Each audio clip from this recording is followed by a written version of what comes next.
Ritesolu aranunaina zay fotopa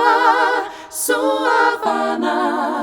ny fonay tony tany maina feno ifitiavana haidino ao ny tena aina mampifakatianay fandrahotonga very maina ny fitiavanao ny asomparana levony solo ifitiavana ny lolololo ampijanony otiafihavanana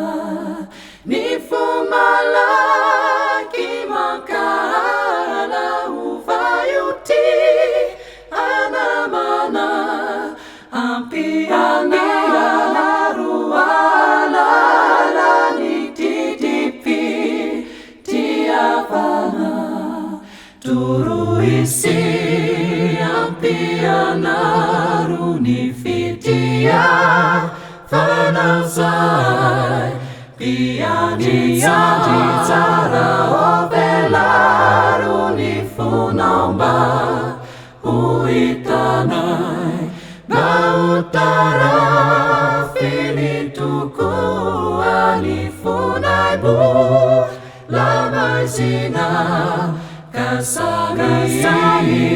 fa ny sisoa sy